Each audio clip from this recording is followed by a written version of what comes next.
Selamat sore kepada Cieni. Selamat sore. Selamat sore juga untuk Garut.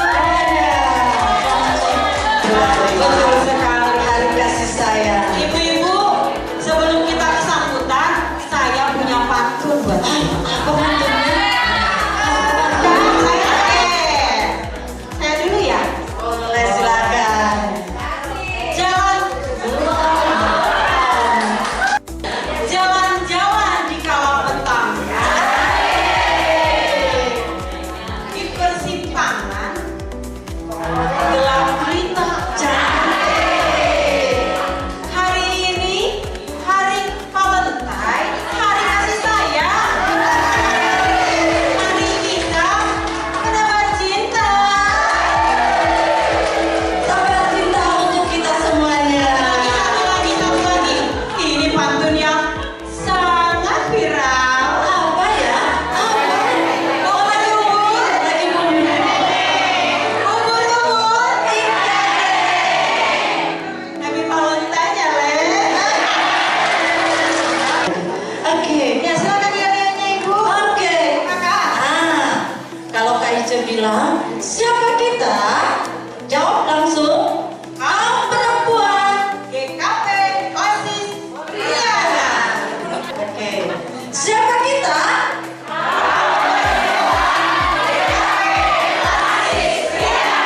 lagi. Siapa kita?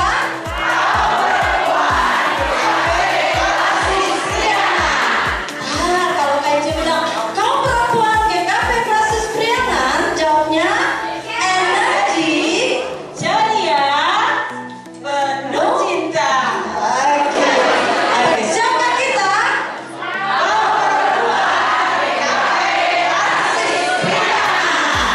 GKP, kaum perempuan GKP Klasis Prianan, energi.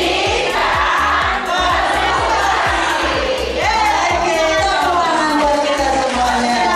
Silakan duduk kembali, Ibu cantik. Ibu-ibu cantik. Selamat sore ibu-ibu yang dikasih Tuhan.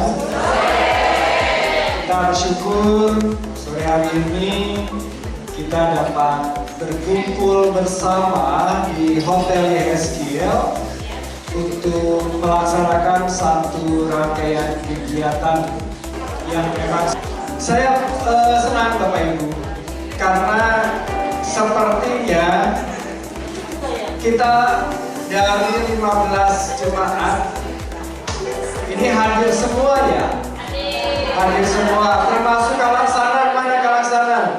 Luar biasa, Kalaksanan jauh luar biasa Bapak Ibu dari Kalaksanan hadir gitu. Makanya dari Kalaksanan saja hadir, kalau yang dekat gak hadir teh, aduh, tentunya. Ya, dari BP Klasis GKP Wilayah Priangan mengucapkan terima kasih kepada panitia yang sudah berjerih lelah, di mana di dalamnya juga ada komisi perempuan Klasis yang ikut langsung terlibat di dalam persiapannya. Terima kasih banyak ibu-ibu, berikan tepuk tangan dong buat mereka. Terima kasih banyak, luar biasa.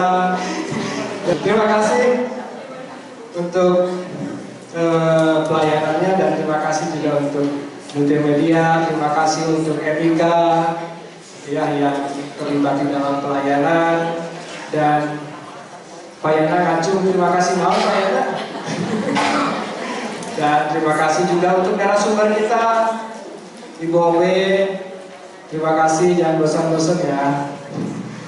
Karena memang ya tadi seperti yang saya bilang, Bobe ini ya udah hatamnya lah ya. Udah hatam dengan kekerasan berbasis gender gitu ya.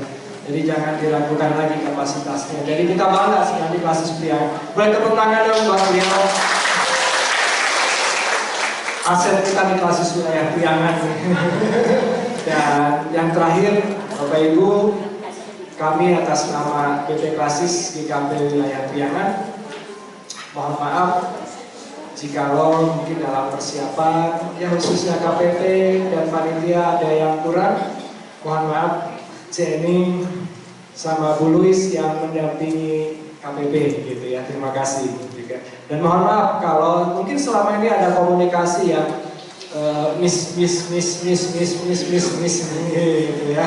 Tapi justru itulah warnanya begitu ya. Kalau tidak seperti itu kan nggak unik ya, nggak asik gitu. Dan terakhir, ini pesan terakhir, bukan pesan, yang paling akhir. Yang paling akhir, terima kasih buat perempuan-perempuan hebat yang hadir sore hari ini. Terima kasih dan selamat mengikuti pembinaan ini. Tuhan Yesus memberkati. Terima kasih Pendeta Lois Sebuah. Shalom, selamat sore ibu-ibu semuanya. Juga bapak-bapak mungkin yang hadir, yang mendampingi tempat ini. Tadi betul kata Pak Christian, mungkin ada miss komunikasi sehingga perwakilan BP Klasis jadi 2 kali begitu Pak.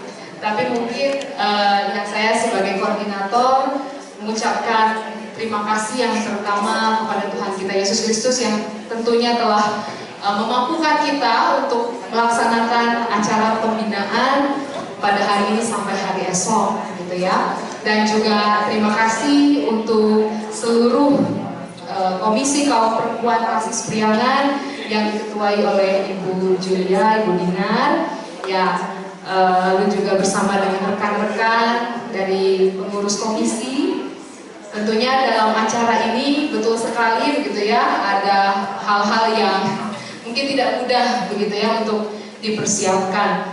Tapi puji Tuhan hari ini boleh berlangsung, semuanya yang menjadi kebutuhan juga bisa terpenuhi. Kami juga mengucapkan terima kasih kepada seluruh ibu-ibu yang sudah hadir dari komisi di jemaat di Klasis Priangan. Kita kasih tepuk tangan untuk kita semua. Dari terpanjang jauh sampai terdekat hari ini hadir semua ya, gitu ya.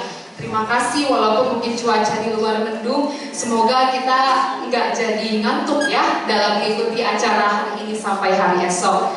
Terima kasih juga kepada perwakilan dari BP Klasis, tentunya Pak Eki, Pak Pendeta Christian, CNI, serta juga untuk pembawa materi kita yang hari ini sudah hadir Ibu OB dan Ibu Osvita belum hadir ya. Dan juga saya tertarik untuk menceritakan kenapa latar belakangnya acara Valentine ini kita membahas tentang kasih yang memulihkan. Ibu-ibu ternyata begitu ya, di jemaat sekalipun saya pernah menjumpai ada seorang ibu yang katakan saat itu ibu itu juga kalau sebetulnya dilihat gitu ya sudah memar-memar dan sebagainya, lalu dia katakan, dan itu ibu itu adalah korban tindak kekerasan di dalam keluarga. Katanya nggak apa-apa saya dipukulin, Tuhan Yesus juga berkorban, disiksa. Sehingga kenapa saya juga tidak berkorban supaya keluarga saya lebih baik dengan cara saya menerima kekerasan. Berarti kan ada cara pandang ya, kalau kita lihat sebetulnya keliru begitu ya.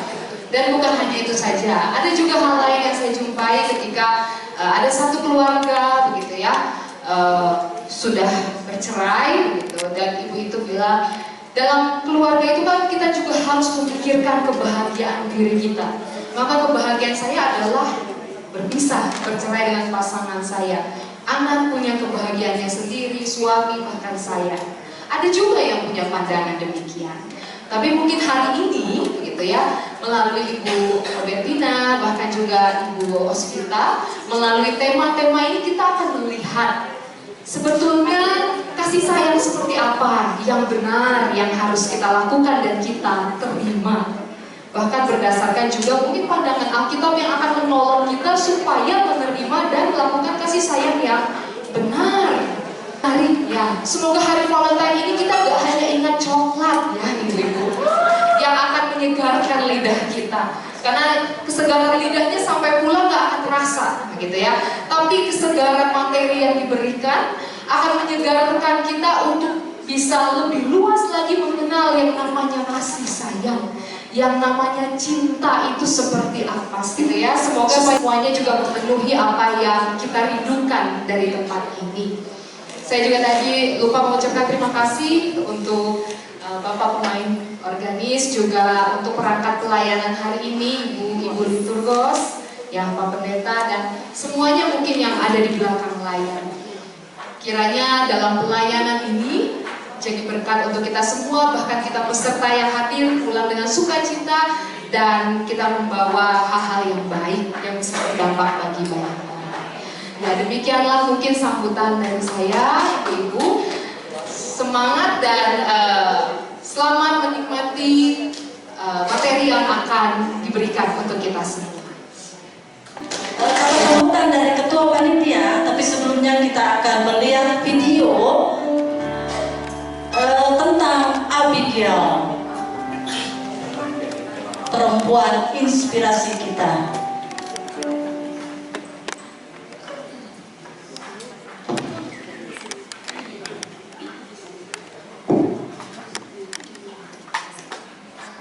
Siapakah Abigail dalam Alkitab?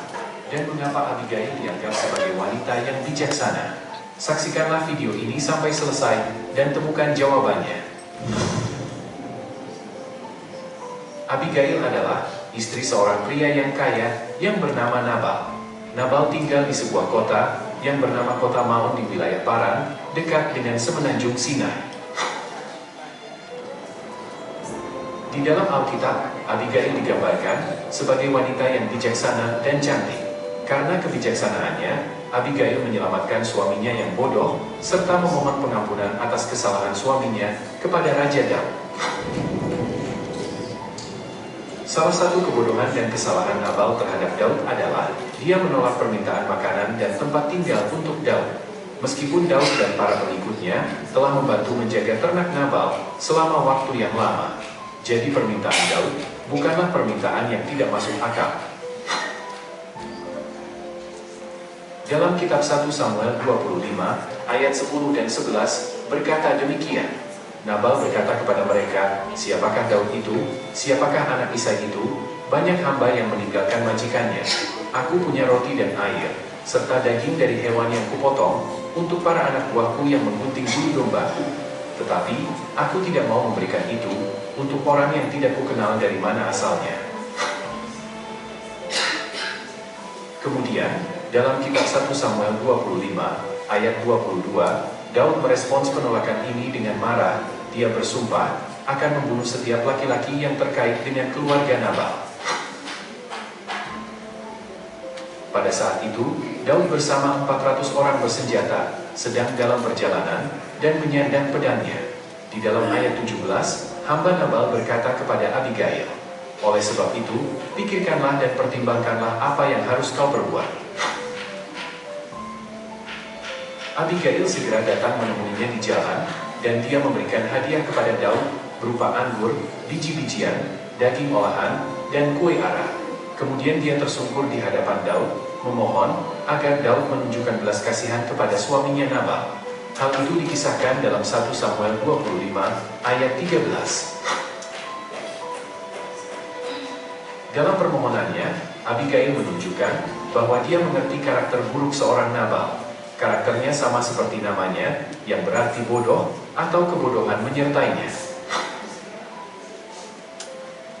Pembelaan yang dilakukan Abigail terhadap Nabal menunjukkan bahwa Abigail adalah wanita yang baik dan peduli. Dengan risiko yang besar, Abigail dengan berani mendekati Daud yang sedang marah, yang ingin membalas dendam kepada suaminya Nabal. Abigail tampil menjadi perantara untuk pengampunan suaminya, meskipun suaminya berperilaku buruk. Pendamaian yang dilakukan Abigail berhasil mengubah situasi yang buruk menjadi damai. Akhirnya, Daud mengucapkan terima kasih kepada Abigail karena melalui tindakannya yang bijak membuat Raja Daud mampu menahan diri. Bahkan Daud menyesal atas keputusannya untuk membalas dendam terhadap keluarga Nabal. Daud melihat kedatangan Abigail sebagai berkat dari Tuhan, dan dia mengirim Abigail pulang dengan damai. Tertulis dalam 1 Samuel 25 ayat 35. Sangat berbeda dengan seorang Nabal yang tidak mampu menyadari kesalahannya. Dalam 1 Samuel 25 ayat 36 dan 38 berkata demikian, sampailah Abigail kepada Nabal, dan tampaklah Nabal mengadakan perjamuan di rumahnya, seperti perjamuan raja-raja. Nabal riang gembira dan mabuk sekali. Sebab itu, tidaklah diceritakan perempuan itu sepatah kata pun kepadanya, sampai fajar menyingsing. Tetapi pada waktu pagi, ketika sudah hilang mabuk Nabal itu, diceritakanlah kepadanya oleh istrinya segala perkara itu. Lalu terhentilah jantungnya dalam dada, dan ia membatuk. Dan kira-kira 10 hari sesudah itu, Tuhan memukul Nabal, sehingga ia mati. Dalam ayat 39, Daud kemudian mengirimkan pesan kepada Abigail, dan memintanya untuk menjadi istrinya. Alkitab mengatakan, kita tidak boleh membalas dendam untuk diri kita sendiri, karena pembalasan itu sepenuhnya milik Tuhan. Dalam diri Abigail, kita memiliki gambaran kecil tentang pendamai kita, yaitu Yesus Kristus. Sedangkan perilaku buruk seorang Nabal menyebabkan dia kehilangan istri yang bijaksana, serta kehilangan kekayaan yang berlimpah. Terima kasih telah menyaksikan video ini. Semoga video ini bermanfaat. KPP Klasis Priana dan Ketua Panitia saat ini. Kami persilakan Ibu Dina Julia. Kok pinjam? Saya membaca. Silakan. Shalom ibu-ibu. Shalom. Bapak-bapaknya belum disapa. Shalom bapak-bapak. Ya. Puji syukur kami haturkan kepada Tuhan Yesus yang selalu menyertai kami semua dan telah izinkan kita semua berada di tempat ini, sehingga acara ini dapat berlangsung dan terselenggara dengan baik.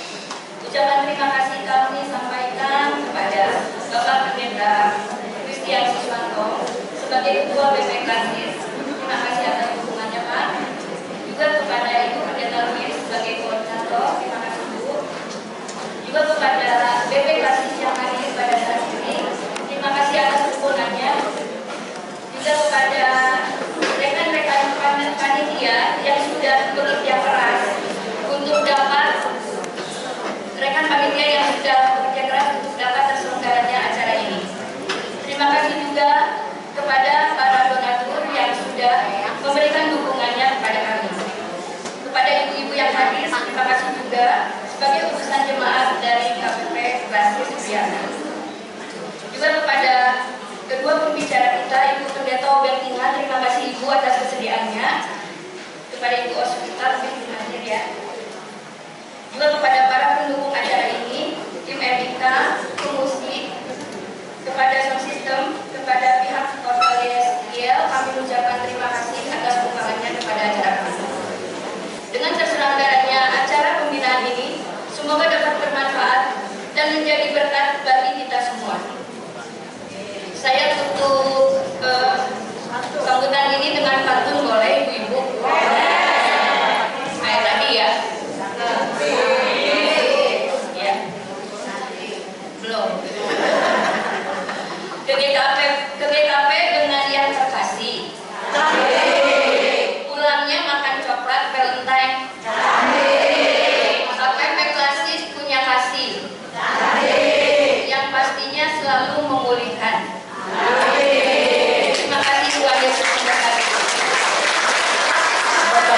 Kita akan membuka agar resmi dibuka pembinaan kaum perempuan Klasis Priana. Ya, salam. Iya, ibu-ibu, ini bukan pantun. Baik, ibu-ibu, kita akan membuka rangkaian kegiatan pembinaan KPP Klasis di KPP Priana dengan mengucapkan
Menarik nafas 4 hitungan, ditahan 3 hitungan, lalu dilepaskan lagi 4 hitungan pelan-pelan ya. Tarik 1, 2, 3, 4.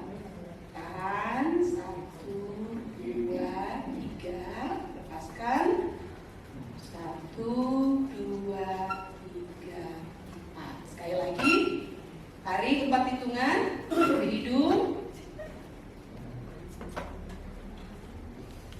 Tahan 1, 2, 3. Teruskan 1, 2, 3, 4.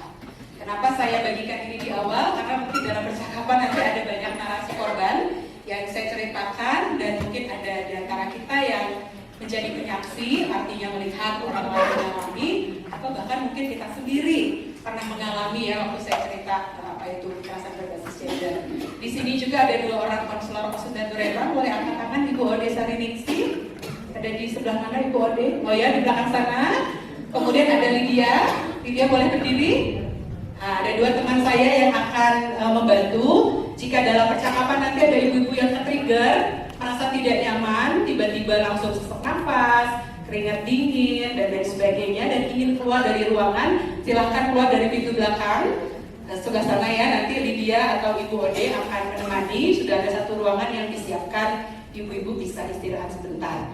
Dan kita yang lain, kalau dalam talk show ini ada teman-teman kita yang berdiri kemudian jalan ke belakang, tidak usah kepo gitu ya, nggak usah pengen tahu itu kenapa gitu ya. Biarkan aja, kita mungkin ke-trigger dengan berbagai macam pengalaman. Itu saya kira di awal, Bu Dina. Iya. Yang tadi itu Bapak Ibu izin saya berdiri ya supaya di belakang lihat salah satu contoh bentuk kekerasan berbasis gender. Apa itu kekerasan berbasis gender? Nanti teman-teman akan membagikan PPT ya yang sudah saya siapkan, PPT singkat. Jadi pada prinsipnya ibu-ibu dan bapak, kekerasan berbasis gender adalah tindak kekerasan yang dilakukan pada seseorang manusia karena gender, jenis kelamin dan juga identitas seksualnya, gitu ya. Untuk gampang membedakannya, saya suka pakai contoh gini. Misalnya ada 2 orang, satu laki-laki, satu perempuan ngambil motor. Kemudian dua-duanya telat bayar. Biasanya apa yang terjadi? Dikejar-kejar ya, sama debt collector. Dimaki-maki biasanya, itu kekerasan verbal. Disebutlah binatang-binatang, bayar manen gitu dan sebagainya. Itu bukan kekerasan berbasis gender, meskipun dilakukan pada perempuan. Tapi ketika kepada yang perempuan, ancamannya itu bukan cuma atas nama binatang, tapi juga udah mulai untuk bayar manen ku aing diperkosa. Nah itu udah kekerasan berbasis gender, karena yang disasar adalah tubuh dan seksualitasnya sebagai perempuan. Atau dasar maneh lontek, itu juga kekerasan berbasis gender. Karena kalau yang laki-laki yang ngambil motor nggak bayar, nggak dibilang begitu kan? Gitu, hanya yang perempuan. Itu cara yang paling sederhana yang biasanya bisa membantu kita membedakan apakah sebuah tindak kekerasan itu murni kriminal atau dia ada kekerasan berbasis gender. Nah, kenapa KDRT disebut sebagai kekerasan berbasis gender? Karena di belakangnya itu ada cara berpikir yang mengatakan kamu itu istriku, kamu harus tunduk sama aku, kamu itu perempuan, tugasmu melayani aku, dan seterusnya. Dan ketika perempuan tidak melakukan itu, laki-laki merasa dia punya hak untuk memukul dan sebagainya gitu. Jadi kekerasan berbasis gender adalah semua bentuk kekerasan yang diperlakukan kepada seseorang karena gender atau seksualitasnya. Ada berbagai macam bentuk ya, jenis ya. Ada kekerasan fisik, dipukul, dijambak, dijelindin ke tembok, disudut pakai rokok, dan seterusnya. Ada kekerasan psikis, diselingkuhi, dibully, dibilang kamu gendut banget kayak gajah, termasuk alat-alat reproduksinya. Misalnya ada korban yang dibully sama suaminya, jadi karena semua orang dewasa, izin saya menggunakan nama-nama alat kelamin dengan nama biologis, vagina kamu jelek banget, payudara kamu kayak bau pepaya busuk, dan seterusnya. Itu psikis ya, biasanya juga verbal di situ. Lalu ada kekerasan seksual, dipaksa untuk berhubungan seksual oleh suami sendiri misalnya, itu juga kekerasan. Ada yang dikenal dengan marital rape atau perkosaan dalam perkawinan. Dengan cara-cara yang tidak disukai, ada korban yang dipaksa oleh suaminya melakukan hubungan seksual, tidak hanya menggunakan penis untuk penetrasi, tapi juga timun misalnya, terung ungu misalnya. Dan itu sangat berbahaya karena alat kelamin perempuan ya, vagina adalah terbuka. Bayangkan kalau itu terong, itu timun dari pasar belum dicuci dengan berbagai macam bakterinya, gitu ya. Atau dengan misalnya dipaksa sebelum melakukan hubungan seksual harus nonton film porno dulu bareng-bareng, sementara si istrinya tidak suka. Dan itu kekerasan seksual. Atau kalau di lingkup yang lebih luas, itu di lingkup rumah tangga ya, di lingkup yang lebih luas, misalnya di saya nggak tahu bahasa Indonesia catcalling apa ya, di catcalling ya, ini bahasa Inggris, saya belum nemu bahasa Indonesia. Tapi misalnya gini, kita lagi jalan ya sebagai perempuan terus disuitin, sering banget ya, mungkin ada yang punya pengalaman yang sama. Saya baru mengalaminya kira-kira 3 minggu yang lalu, dan saya masih trauma terhadap salah satu halte di mana saya biasa nunggu kalau pulang dari kantor. Saya belum nyaman ke situ lagi karena waktu saya nunggu ada seorang bapak-bapak sekitar umur 65 tahun yang naik mobil bagus ya, Expander, saya ingat bahkan nomor polisinya saya ingat. Dan ketika itu saya lagi nunggu sama dia di klakson-klakson, dia sampai buka jendela, ngajak ayo teh gitu, dan bahkan turun dari mobil sambil manggil mobil saya gitu ya. Tadinya mau saya rekam, barangkali salah satu anggota jemaat gitu. Tapi bus saya keburu datang, jadi sampai hari ini saya masih belum nyaman nunggu di situ. Saya masih harus nunggu ke tempat yang lebih jauh karena ini aja males aja, keselnya gitu ya. Itu kekerasan berbasis gender. Kalau laki-laki nggak mengalami itu, gitu ya. Kekerasan seksual lain adalah di tempat-tempat umum kita dicolek bokongnya, payudaranya, rambutnya ya, baik biasanya secara sengaja. Karena kalau pelecehan itu nggak mungkin sekali, kalau sekali nggak sengaja ya, kena itu tidak sengaja. Tapi kalau udah 2 kali, apalagi terus-terusan sepanjang perjalanan itu sengaja. Sampai ada teman saya, dia kalau kemana-mana bawa peliti kalau naik kendaraan umum. Jadi kalau udah ada mulai laki-laki di sampingnya yang tangannya biasanya banyak tuh tangannya dia digesekkan ke payudara, apa dia dicolok tangannya pakai peliti. Itu kekerasan juga sih sebenarnya, nggak boleh ya, tapi apa daya gitu ya. Itu kekerasan seksual. Yang lain kekerasan struktural, misalnya pemilihan majelis di jemaat kita, lalu antara dua ya, suami kita namanya masuk, kita juga masuk, dan kita dapat nasihat dari panitia yang datang mengatakan, udahlah bu, ibu mundur aja, bapak aja yang jadi majelis ya, soalnya kan bapak itu begini dan begitu dan begitu. Itu kekerasan struktural, gitu ya, karena kita didorong lagi ke area domestik, nggak boleh. Atau di lingkungan RT, dua-duanya suami istri aktif ya, lalu ada pemilihan RT, nama-namanya masuk dua-duanya laki perempuan, lalu kita dinasehati sama keluarga kita, sama siapa, udahlah kamu mundur aja, biar aja suami kamu yang maju gitu. Padahal mungkin kita lebih kompeten ya, seperti khotbah waktu Pendeta Kris tadi, jangan-jangan kita lebih pinter ya, kita lebih banyak ide dan lain sebagainya. Dan saya baru baca satu artikel, ternyata perempuan itu kan setiap hari mengeluarkan 5.000 kata, laki-laki setengahnya 2.500, karena di otaknya percabangan otak perempuan jauh lebih banyak daripada laki-laki, dan ada banyak sekali ide di sini sehingga dia harus ngomong. Nah masalahnya adalah tadi ya, ngomongnya produktif apa enggak gitu. Jadi mungkin daripada kita terus membenarkan, mengkonfirmasi stereotip atau labeling yang dilekatkan pada perempuan, kalau perempuan itu cerewet, tukang gosip dan lain sebagainya, kita bisa patahkan itu dengan mulai melakukan bukan lagi gosip, tapi kami biasa menyebutnya review. Karena gosip nggak ada gunanya ibu-ibu, kalau review ada. Ya, kalau review itu kita ceritain orang, tapi kita mengambil pelajaran dari situ, kita nggak boleh kayak dia. Atau kita ceritanya positif, oh kita harus kayak dia, ini keren banget. Gitu ya. Jadi jangan berhenti di gosip, tingkatkan menjadi review gitu ya. Nah, itu saya kira Bu Dinar ya, secara umum ya. Betul. Terima kasih Bu. Jadi tanpa kita sadari, kita dari itu ya Bu. Tidak saja dalam lingkungan rumah, berarti itu saja bisa terjadi di lingkungan teman kita, karena secara verbal pun itu bisa termasuk kekerasan berbasis gender ya Bu ya, kalau kayak gitu. Iya, jadi izin berdiri lagi ya, karena kayaknya saya lebih otaknya jalan gitu kalau berdiri.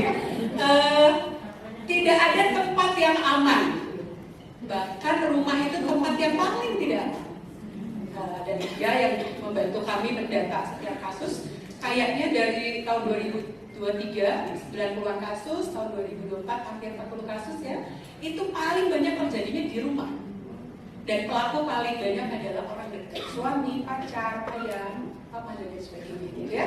Jadi semua ruang domestik yaitu rumah, ruang publik yaitu sekolah, gereja, ruang umum, ya, kendaraan umum, pasar dan sebagainya, itu sangat rentan perempuan dan juga laki-laki sebenarnya mengalami kekerasan berbasis gender. Yang tadi dia fisik, psikis, seksual, juga struktural itu. Jadi kenapa bisa begitu? Karena kekerasan berbasis gender terjadi ada dua Ibu Bapak ya penyebabnya. Yang pertama adalah relasi kuasa yang timpang. Ada satu orang atau satu kelompok orang yang punya kuasa yang lebih banyak. Kuasa itu terletak di umur, pendidikan, uang, jabatan dan lain sebagainya. Dan ada orang lain atau kelompok orang lain yang kuasanya lebih sedikit atau tidak punya kuasa sama sekali. Nah, misalnya ya, suami kepada istri, apa kuasanya suami? Uang. Kemudian juga dia dianggap sebagai pemimpin di dalam keluarga. Kekerasan terjadi misalnya antara pendeta dengan jemaatnya, karena pendeta punya kuasa ya, guru kepada murid, dosen kepada mahasiswa, atasan kepada bawahan. Jadi setiap kali kita atau kami ada korban datang, selalu kami cari ini pasti ada relasi kuasa yang timpang. Jadi setiap orang yang punya kuasa yang lebih, yang banyak, dia berpotensi menjadi pelaku. Ini berarti ke kita juga ya, aku punya power apa nih, aku punya kuasa apa, berarti aku juga berpotensi jadi pelaku. Dan ibu-ibu yang punya kuasa lebih banyak daripada anak-anak, seringkali juga jadi pelaku KDRT, terutama pada anak-anak. Yang kedua adalah apa yang disebut dengan objektifikasi tubuh dan seksualitas, terutama perempuan. Apa artinya itu? Yaitu ketika tubuh perempuan dilihat bukan sebagai manusia yang utuh, yang berharga, tetapi sebagai objek seksual semata. Karena itu kalau perempuan kelihatan payudaranya, dilihatnya seksualitasnya, bukan payudara sebagai sumber kehidupan untuk bayi misalnya. Ketika perempuan terlihat pakaian dalamnya, celana dalam misalnya, atau pinggangnya ya kelihatan, itu yang dilihat secara seksual, bukan fungsinya. Bahwa itu di situ dekatnya ada rahim tempat manusia bertumbuh dan seterusnya. Nah, objektifikasi tubuh dan seksualitas perempuan ini juga yang seringkali membuat korban kekerasan berbasis gender dalam berbagai bentuknya tadi bukannya dibela, ya seperti tadi juga kembali saya rujuk khotbahnya Pak Pendeta, tetapi dihakimi. Ketika seorang perempuan misalnya dilecehkan, pertanyaan yang pertama didapat itu apa? Kamu pakai baju apa emang? Kemarin 3 minggu lalu waktu saya dilecehkan di halte itu, ibu-ibu saya pakai celana panjang, saya pakai jaket karena gerimis dan saya pakai hoodie tutup kepala saya. Jadi yang kelihatan otomatis cuma muka saya sama tangan saya doang. Tapi saya dilecehkan karena saya perempuan. Gitu ya. Jadi objektifikasi tubuh dan seksualitas perempuan itu sangat kuat kan, karena dari kecil ya kita diajarin gitu ya, bahwa perempuan itu harus jaga bajunya, harus jaga tingkah lakunya. Ada anak-anak korban perkosaan ditanya ketika tahu korban perkosaan, orang dewasa nanya apa? Kamu orang ketawanya kayak gimana? Anak-anak ketawanya gimana sih? Ya ngakak ya. Dan dalam kepala anak-anak umur 8-9 tahun gak ada yang ketawa ngakak itu untuk menggoda laki-laki supaya dia diperkosa. Yang tahu soal godaan, soal hasrat seksual kan orang dewasa. Karena itu di Pasundan Rembang kalau korbannya anak 18 tahun ke bawah sudah pasti yang salah pelaku. Tidak ada suka sama suka ibu bapak kalau untuk sampai anak 18 tahun, karena dia nggak ngerti, gitu ya. Jadi gitu kira-kira Bu Dinar ya, tidak ada ruang yang aman termasuk gereja. Ada kasus anak sekolah minggu dilecehkan oleh guru sekolah minggunya, disuruh oral di gereja dan anaknya trauma luar biasa. Anak umur sekitar 9 tahun. Ya, baik itu. Bagian ya. Tapi faktor-faktor lain yang mendukung pada terjadinya kekerasan banyak. Misalnya faktor, kalau KDRT ya, faktor komunikasi yang buruk. Gak nyambung gitu ya. Suaminya ngomong A, istrinya ngomong B, perang mulu. Itu mendorong pada terjadinya KDRT. Dan KDRT itu kalau saya perhatikan ya dalam pendampingan korban ibu bapak, biasanya dia eskalatif. Eskalatif itu meningkat. Awalnya mungkin nggak ada fisik, nggak dipukul, nggak disundut, nggak dijedotin ke tembok, bajunya nggak dibakar dan lain sebagainya. Tapi verbal, dibully, dibentak, dibego-begoin, ditolol-tololin. Dan verbalnya pun dia makin lama makin tajam, makin lama makin menyakitkan. Kalau udah verbal nggak kuat lagi, nggak sanggup lagi, nggak bisa lagi mewujudkan yang kemarahan yang di dalam diri, itu mulai main fisik. Fisiknya mungkin pertama-tama ditoyor doang, ditoyor ya. Begini. Lama-lama toyor nggak cukup digampar, gampar nggak cukup dipukul, dibogem, bogem nggak cukup pakai alat. Ada yang pernah dipukul pakai alat itu sampai kakinya patah. Nggak cukup lagi didudukin, digunting rambutnya sampai botak. Nggak cukup lagi dikurung di kamar mandi dan seterusnya. Jadi dia meningkat sampai ada banyak sekali terjadi pembunuhan yang kita sebut sebagai femisida. Femisida itu pembunuhan karena dia terpukul. Nah, biasanya kekerasan verbal dan kekerasan fisik diikuti juga dengan kekerasan seksual, yaitu pemaksaan hubungan seksual tadi ya, perkosaan dalam perkawinan. Karena pada kebanyakan perempuan, ini tentu semua perempuan unik ya pengalamannya, relasi seksual itu berbeda dengan laki-laki ya, yang kalau laki-laki mungkin bisa sampai pada kebutuhan biologis semata, tapi perempuan hubungan seksual melibatkan seluruh dirinya. Jadi bayangkan bagaimana mau melayani atau menikmati hubungan seksual kalau sedang dalam konflik.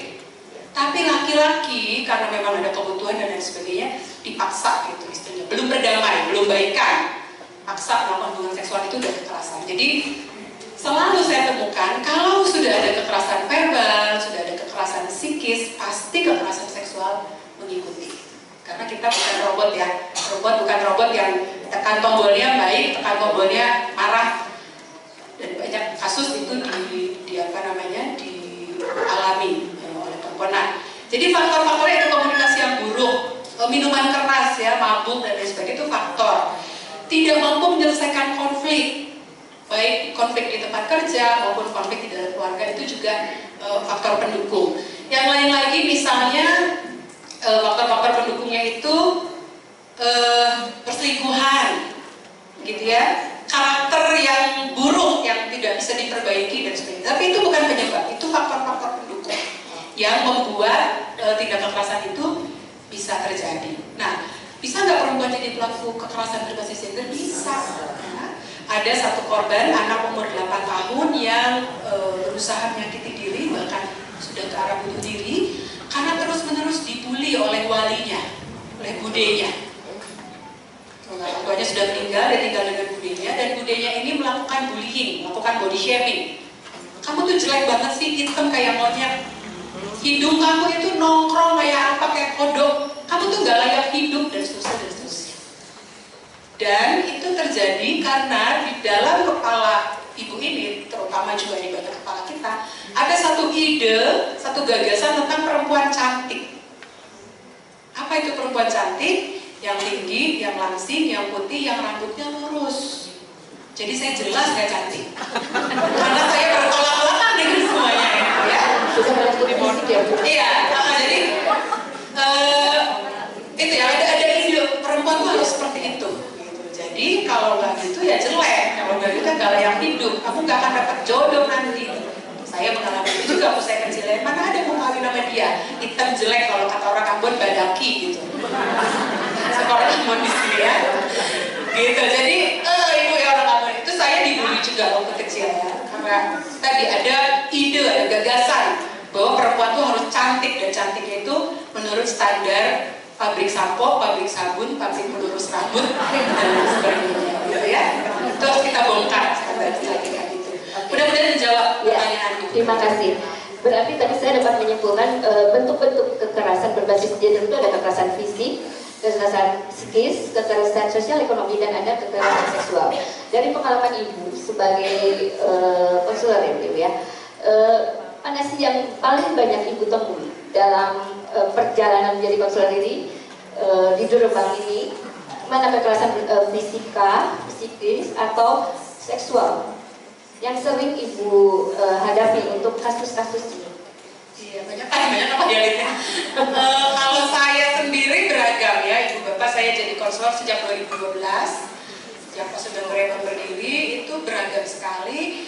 Tapi pada saat pandemi 2021-2023 itu KDRT tinggi sekali, dan kekerasan berbasis gender online, kekerasan seksual. Ya. Itu tinggi sampai sekarang kayaknya masih 2 itu ya, ya. Tapi tadi saya katakan ya, kalau udah KDRT itu pasti 3-tiganya ada. Nyangkut semua itu. Nah, fisik pasti ada, psikis pasti ada, seksual pasti ada. Hanya levelnya aja rendah, apa tinggi banget gitu. Apa cuma ditoyor tadi, apa udah sampai di babak belur gitu. Jadi pasti semuanya ada di 3-tiganya itu. Karena apapun itu Bapak Ibu ya, kalau sudah membuat hati kita kayak disayat-sayat, itu udah kekerasan. Meskipun seringkali banyak yang menormalisasi. Tadi ceritanya apa tadi? Video Abigail tadi ya. Oh enggak, cerita Ibu Pendeta Louis ya, ketika dia mendampingi anggota jemaat yang KDRT, enggak apa-apa, ini salib saya. Kristus pun menanggung penderitaannya, maka saya pun harus tinggal dalam keluarga ini. Saya mau bilang sama ibu-ibu, kalau ibu-ibu korban KDRT dan masih berpikir seperti itu, saya mau katakan, Bu, Kristus sudah menanggung penderitaan untuk ibu. Jadi ibu nggak perlu lagi menanggung itu. Ibu harus keluar dari situ karena Kristus sudah menebus ibu gitu. Dan itu nasihat yang paling sering diterima oleh perempuan Kristen. Saya pernah mendampingi satu kasus ya, KDRT hebat. Guru, bayangkan guru di sebuah sekolah, pendidikannya S2, S1-nya teologi, S2-nya psikologi. Tapi dia betul-betul bertahan dalam keluarganya, udah babak belur pun, karena dia ingat waktu dia datang ke gerejanya, dinasihatin sama pendetanya, hai istri-istri, tunduklah kepada suamimu seperti kepada Tuhan. Dalam Efesus 5 gitu ya. Ya. Jadi karena Kristus sudah membebaskan kita nggak boleh tinggal dalam penderitaan itu, gitu ya. Harus membebaskan diri juga.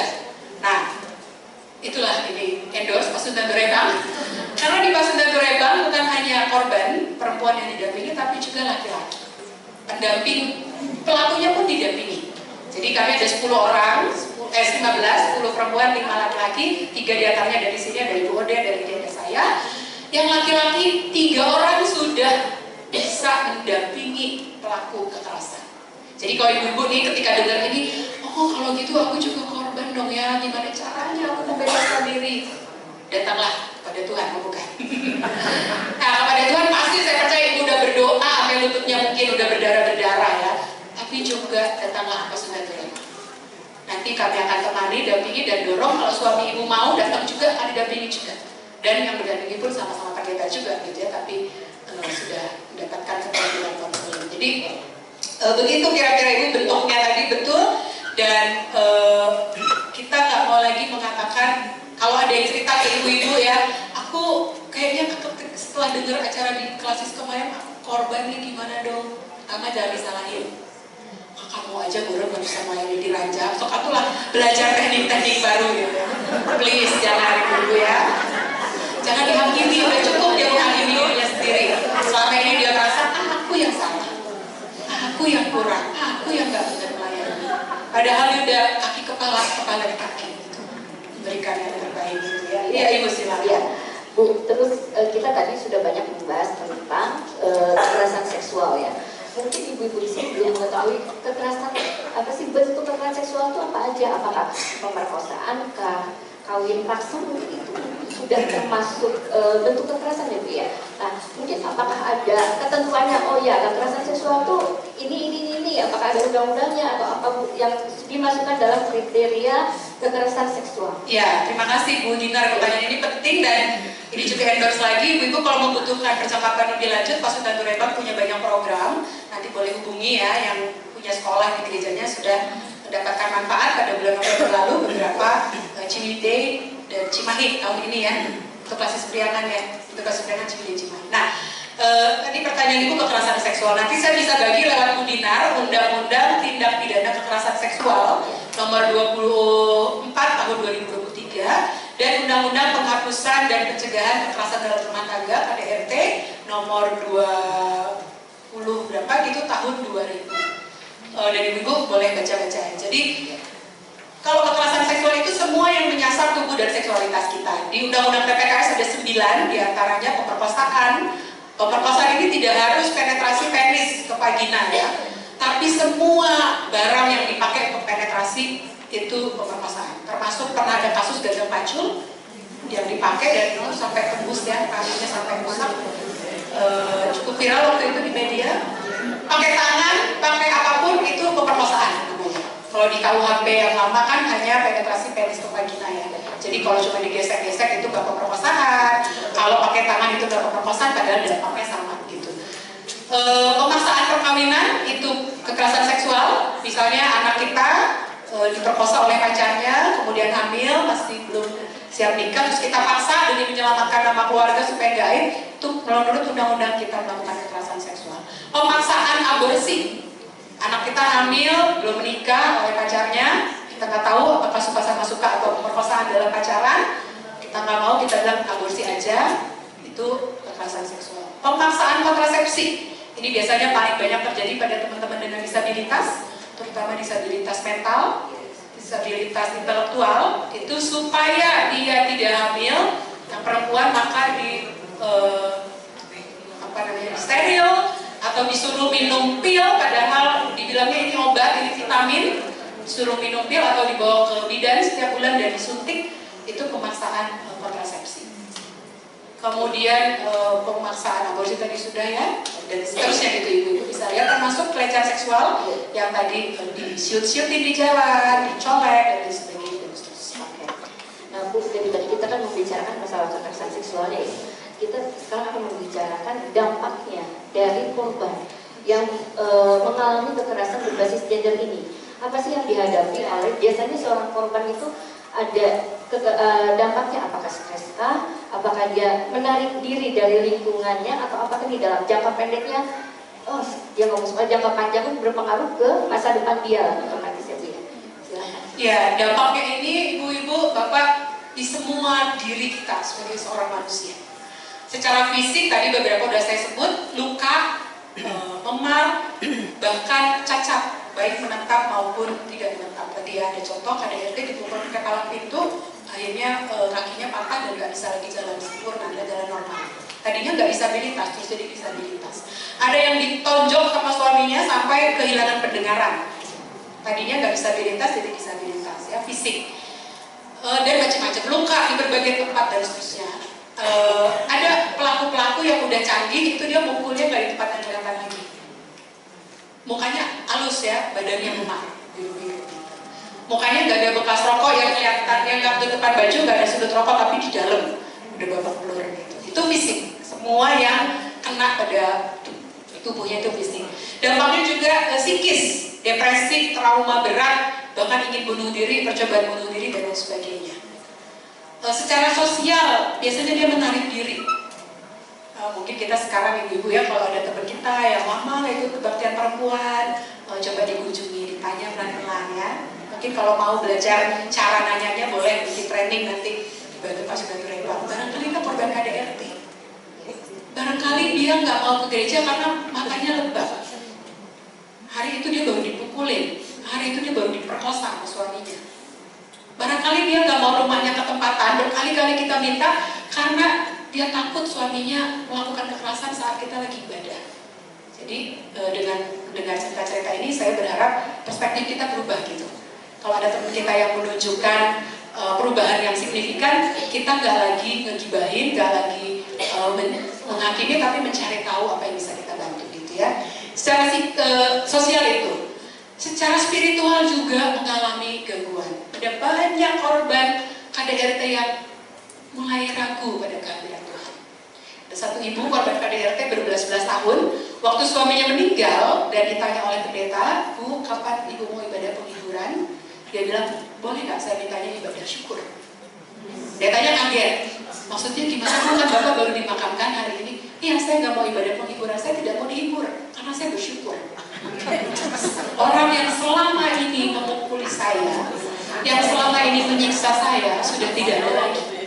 Dan saya nggak mau dihibur, saya mau bersyukur.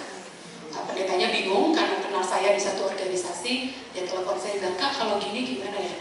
Yang pertama kamu harus dampingi dia, yang kedua ikuti awalnya buat ibadah syukur. Kalau itu yang dia butuhkan." Gitu. Jadi dampaknya secara spiritual pada kasus-kasus kekerasan seksual terutama itu kehilangan kepercayaan pada Tuhan. Ibu-ibu kalau mau baca lebih lanjut boleh cari buku saya diterbitkan sama BPK Guru Mulia. Anak-anak korban incest yang diperkosa, dilecehkan oleh anggota keluarganya itu tidak mampu mengenali bahwa Tuhan itu baik, bahwa Tuhan itu seperti Bapa yang baik. Gak bisa. Kenapa? Karena bapaknya yang membuat dia ketakutan setiap waktu, meneror dia. Apalagi anak-anak belum ngerti soal seksualitas ya. Tapi dia tahu ini, aku nggak suka, aku nggak mau diperlakukan seperti itu. Di rumah dia menemukan bapak yang seperti monster. Nah, pada anak-anak korban incest kalau disuruh gambar bapak biasanya digambarin figur yang menakutkan. Di gereja diajarin Allah itu seperti bapak yang baik. Enggak, buat dia bapaknya jahat, monster.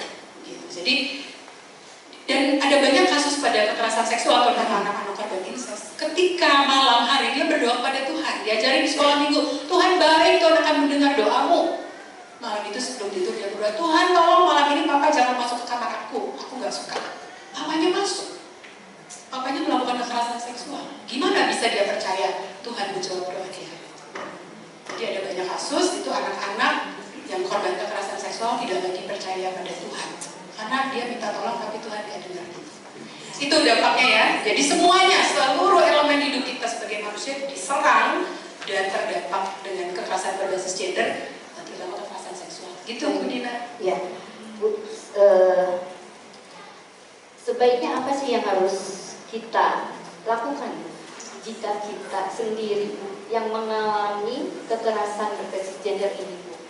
Baik dari keluarga atau dari lingkungan di luar kita, apa sih yang harus kita lakukan? Ya karena banyak dalam kejadian ini orang malah menutup diri ya, dan banyak yang bunuh. Ya, nah baiknya apa nih yang kita lakukan? Mudah-mudahan juga ya, amin-amin ya. Kalau terjadi seperti ini, baik untuk kita, amin-amin ya terjadi dalam lingkungan keluarga kita, nah, apa sebenarnya yang harus kita lakukan? Iya, yang pertama untuk mungkin pencegahan dulu ya. Untuk pencegahan kita perlu mengedukasi diri. Seperti ini ya Ibu, cari tahu apa sih kekerasan seksual, apa sih itu KDRT ya, dan seterusnya dan sebagainya. Mungkin bisa mulai di PA-PA kita ya, PA-PA ibu-ibu. Kalau pendeta kita belum terbiasa dengan topik ini, di Priangan ini ada banyak sumber daya ya. Ada saya, ada pendeta Titin, pendeta Ira, ada pendeta Cliff, pendeta Carmila yang bisa membantu ibu-ibu kalau mau PA dengan topik-topik seperti ini. Karena di Alkitab juga banyak cerita perempuan jadi korban kekerasan berbasis gender, termasuk Abigail. Jadi salah satunya ya, ada cerita Tamar di 2 Samuel 13 yang diperkosa oleh abangnya Amon. Ya, ada cerita Tamar juga yang lain yang diperkosa. Ada cerita Dina yang diperkosa oleh Sikem, yang seterusnya. Ada banyak ya. Ada cerita Gundik orang Lewi di Hakim 19 yang diperkosa oleh orang satu kota dan kemudian meninggal akibat perkosaan itu dan dipotong menjadi 12 bagian oleh suaminya ya dalam rangka meminta dukungan dari suku Israel. Ada banyak, bisa mengundang kami untuk membantu masing-masing ya. Jadi edukasi, belajar dan selalu ingat bahwa kalau saya punya power, saya berpotensi jadi pelaku, saya nggak mau jadi pelaku. Kalau saya nggak punya power, saya berpotensi jadi korban, saya nggak mau jadi korban, gitu ya. Dan pencegahan itu edukasi dengan berbagai macam. Bisa bicara soal seksualitas, soal otoritas tubuh, bagaimana kita mengenali tubuh dan seksualitas kita dengan baik dan punya otoritas tubuh. Ini punya saya yang bisa bilang oke, saya mau kasih sama kamu atau enggak. Dan itu mulai dari anak-anak sampai kita orang dewasa, gitu ya. Meskipun kita udah menikah, suami kita nggak punya hak atas tubuh kita sewenang-wenang gitu. Karena tubuh saya selalu katakan pada suami saya aktif secara seksual tentu saja, dan saya menikmati relasi seksual karena itu berkat Tuhan buat kita. Seksualitas itu buat saya kudus, sakral, karena itu relasi seksual buat saya adalah satu tindakan sakral, gitu ya. Jadi kalau saya lagi nggak mau dan suami saya maksa, saya ingetin dia, kalau kamu maksa berarti kamu mau perkosa saya. Ya, saya udah 20 tahun menikah dan itu selalu saya bilang sampai hari ini. Mungkin lain kali ya kalau mau bicara soal seksualitas. Dan kami punya kesepakatan, seksualitas itu harus dinikmati bersama-sama. Jadi kalau saya nggak menikmati, berarti suami saya berhutang kepada saya. Jadi bisa saya tagih kapan-kapan. Tapi saya juga bisa kasih hadiah sama dia. Jadi ada kalanya, misalnya saya nggak terpuaskan, dia udah selesai, saya males hitung-hitung utang dia misalnya, saya bilang kali ini saya kasih hadiah, kamu juga utang sama saya.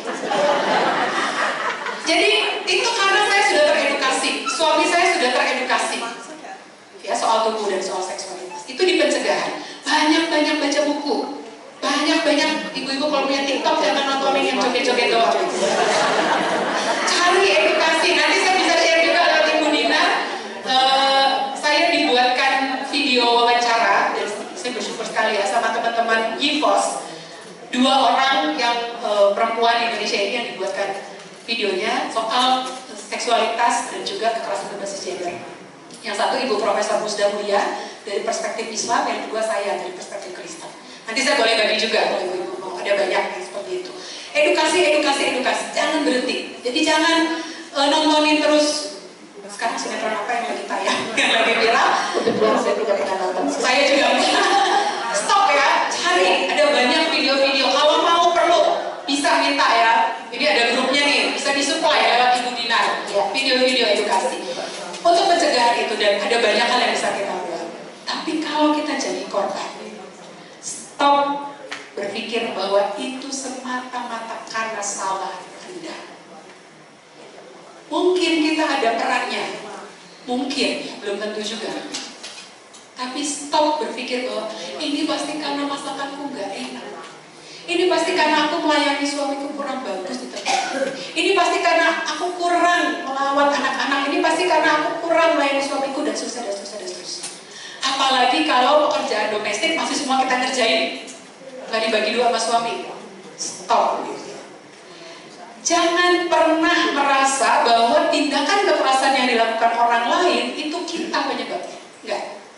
Apalagi kalau itu orang dewasa. Itu pilihan dia. Dia mau pukul kita apa enggak, itu pilihan dia.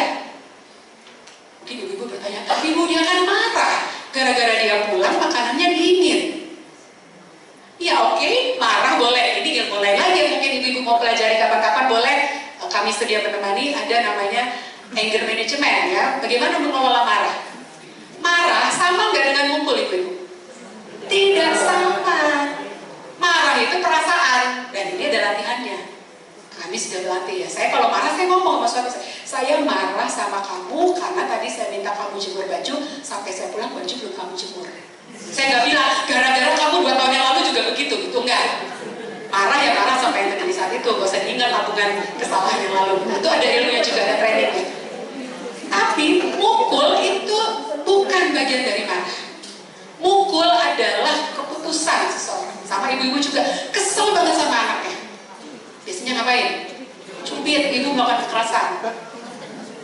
Karena yang sakit bukan cuma di paha, tapi juga di sininya. Di sininya juga. Ada seorang anak korban KDRT umur 7 tahun. Yang ketika mau saya sentuh, mau saya sapa, apa yang dia lakukan? Dia langsung begini. Dan saya tahu pasti dia sering dipukul. Sampai dia tidak bisa membedakan tangan yang terulur itu mau melembut kepada dia, mau memberikan sentuhan lembut atau memukul. Anak umur 7 tahun saya mau pegang pundaknya, dia langsung gini. Itu hati saya sedih banget, teriris. gitu ya. Jadi yang kedua, yang pertama tadi ya, kalau kita jadi korban, stop mengatakan itu salah saya. Tidak. Suami boleh marah, boleh, tapi dia tidak boleh pukul. Dia harus belajar marah yang betul. Dia harus belajar marah yang konstruktif. Kita semua harus belajar marah yang konstruktif. Apalagi kalau seperti pengalaman saya di pinggir jalan, saya dilecehkan. Apa salah saya? Dengan berdiri di pinggir jalan itu saya salah? Kan enggak. Kalau disalahin baju ibu kali terbuka, tolong saya pakai jaket, bahkan pakai hoodie. Dan kalau kita lihat ada pameran yang dibuat oleh Komnas Perempuan, baju-baju yang dipakai oleh korban perkosaan itu baju-baju yang minim, yang pendek, sedikit sekali. Yang paling banyak justru baju-baju yang panjang. Bahkan ada baju dinas, guru, perawat, tentara, polisi. Jadi itu mitos, ya nggak benar bahwa seseorang dilecehkan atau diperkosa karena baju yang dia pakai. Gitu ya. Jadi itu yang pertama. Yang kedua, kalau kita menjadi korban, cari bantuan. Jangan diam. Memang ketika kita jadi korban, terutama korban kekerasan seksual, respon yang paling umum itu 3F. Bahasa Inggris ya. Freeze, membeku, fight, melawan, fly, melarikan diri. Tapi otak kita rupanya dirancang, kalau ada sesuatu yang sangat mengerikan membuat kita shock, kita jadi nge-freeze. Karena itu banyak sekali korban kekerasan seksual nge-freeze. Saya sendiri pernah mengalami, waktu saya kelas 1 SMP, dilecehkan di angkot, itu saya nge-freeze. Jadi di sebelah kiri kanan saya duduk 2 orang laki-laki, kayaknya anak SMA, terus duduk, terus payudara saya dipegang. Satu dari kiri, satu dari kanan, dan saya nge-freeze. Saya nggak cerita kepada siapapun, bahkan kepada mama saya. Selama berapa tahun? 6 tahun. Nanti saya cerita baru waktu saya kuliah pada teman saya satu asrama, satu kamar. Dan itu paling umum. Jadi kalau ada korban perkosaan, korban pelecehan baru cerita 3 tahun kemudian, jangan disalahin, kenapa baru cerita sekarang? Ya baru beraninya sekarang. Waktu itu saya nge-freeze, shock gitu. Yang nge-fight itu jarang banget. Bahkan kalau udah punya pengetahuan banyak, kemungkinan baru nge-fly, lari gitu ya. Sekarang saya udah bisa. Kayak tadi saya udah ngeluarin handphone, saya rekam karena saya udah punya pengetahuan. Gitu. Jadi yang kedua, cari bantuan. Mudah-mudahan sih para pendeta jemaat Bapak Ibu semua udah pernah ikut trainingnya Pak Pembantu Rebang. Jadi udah bisa menolong Bapak Ibu minimal yang pertama kali mendengarkan dan tidak menghakimi. Tapi kalau sama pendetanya juga ragu, takut jadi bahan khotbah. Di slide ini ada nama, nomor telepon, dan alamat email saya. Juga boleh kalau punya IG, dicari IG-nya WSSR Pas Pembantu Rebang, Facebooknya Pas Pembantu Rebang, cerita kepada kami di Pas Pembantu Rebang. Dan Ibu Bapak akan ditemani ya. Beberapa kasus yang tadi saya ceritakan, ada yang dari media, tapi juga ada korban yang kami dampingi, tapi namanya kan tidak saya kasih tahu. Lokasinya tidak saya kasih tahu. Ibu-ibu tidak tahu itu siapa, anggota GKP atau bukan gitu ya. Dan ini saya kasih tahu karena ini sifatnya pembelajaran untuk menolong kita. Jadi kalau jadi korban, yang kedua, tapi untuk kalau kita jadi korban KDRT ada satu tips sederhana yang mau saya bagi. Ibu-ibu mulailah siapkan tas darurat, emergency bag, yang isinya surat-surat penting, minimal fotokopinya, uang seadanya untuk naik kendaraan umum kalau ibu harus lari tengah malam, baju 1-2 pasang, mungkin makanan, senter, apalagi yang ibu rasa perlu, dan taruhlah di tempat yang mudah dijangkau. Untuk surat-surat penting bisa juga dititipkan di orang yang kita percaya, di orang tua, di teman kita ya, karena banyak kasus ketika KDRT sudah sangat hebat, dia nggak bisa lagi pulang ke rumah, ngambil surat nikah, ngambil akte, ngambil yang sebagai ijazah dan seterusnya, karena dihalangi oleh suaminya, gitu ya. Dan selalu punya kontak emergency. Seseorang yang selalu siap, kita mau datang jam 3 pagi, boleh. Kalau nggak ada, Pas Pembantu Rebang bisa jadi kontak emergency, gitu ya. Sorry ya, ini narasi depan. Bapak Ibu, terima kasih banyak. Saya mengambil kesimpulan tadi, kalau kita menjadi korban kekerasan berbasis gender, saya akan mengulangi lagi. Kita banyak mencari informasi, kita mengedukasi diri kita sendiri. Kedua, kita berhenti menyalahkan diri, karena ini kayaknya efeknya sangat berat ya Bu ya. Yang kedua ini, yang menyalahkan diri sendiri itu, hendaknya kita berhenti menyalahkan diri. Yang ketiga, mencari bantuan. Mungkin bisa ditayangkan handphone panitia atau ibu Oh berarti tadi di slide kedua mungkin ada bisa ditayangkan ya. Ini ya Bu, ini untuk ini. Abaikan wajah saya di situ.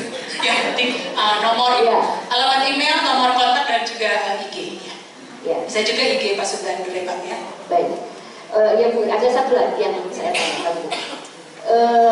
Bagaimana sekarang kita sudah membahas banyak mengenai kekerasan berbasis gender ini Bu ya, dan banyak korbannya. Sekarang apakah seandainya kalau dari pihak gereja Bu mengetahui ini, apa sih yang sebaiknya dilakukan? Kadang ternyata gini Bu, orang-orang yang seperti ini susah didekati ya, dan tidak akan mau terbuka. Nah, bagaimana sih kalau pihak gereja sudah tahu, tapi apa sih yang harus dilakukan sih kalau? Terima kasih Bu Dinar. Saya juga baru ingat Ibu Dinar sudah ikut juga training konseling berperspektif korban. Jadi salah satu selain kami bertiga bisa kontak Bu Dinar. Ibu-ibu di sini ada yang tim perkunjungan? Boleh angkat tangan? Atau suka melakukan kunjungan ke rumah-rumah? Ke rumah anggota jemaat maksudnya. Pelawatan ya, ada ya. Ibu bapak posisinya sangat strategis. Jadi kalau belum punya keterampilan untuk melakukan kunjungan dengan perspektif yang lebih bagus ya, kan kita kunjungan bukan mau nanya doang gimana kabarnya, hari ini masak apa dan seterusnya ya. Mestinya kunjungan yang baik dari gereja adalah mendengar dan mendengar. Meskipun mungkin masih banyak dari kita yang ketika kunjungan kita ngomong, kita pulang lupa tadi tuan rumahnya belum ngomong apa-apa. Karena kita singgung waktu dia baru cerita, iya Bu, saya beberapa hari ini kurang enak badan, aku juga pernah sakit itu, minum deh obat ini gitu. Atau pergi deh ke dokter itu kunjungan yang tidak baik ya, perawatan yang tidak baik. Jadi sangat strategis, dan saya mau cerita ada satu gereja di Jakarta yang beberapa kali saya dan Lydia membantu mendampingi. Sebenarnya bukan untuk orang dewasa ya, untuk dewasa saya hanya pernah untuk pemuda dan juga untuk jemaat. Jadi mereka punya program kayak khotbah pengajaran, saya bicara soal KDRT, tapi untuk remaja, untuk anak sekolah minggu kami beberapa kali mendampingi, ini bukan di PKP ya. Lalu rupanya mereka sudah teredukasi, dan ketika tim pelawatan jalan, mereka merujuk khotbah yang pernah saya bawakan. Kebetulan khotbahnya ditulis jadi artikel, jadi mereka kayak menerbitkan buletin setiap bulannya, khotbah tentang KDRT diterbitkan.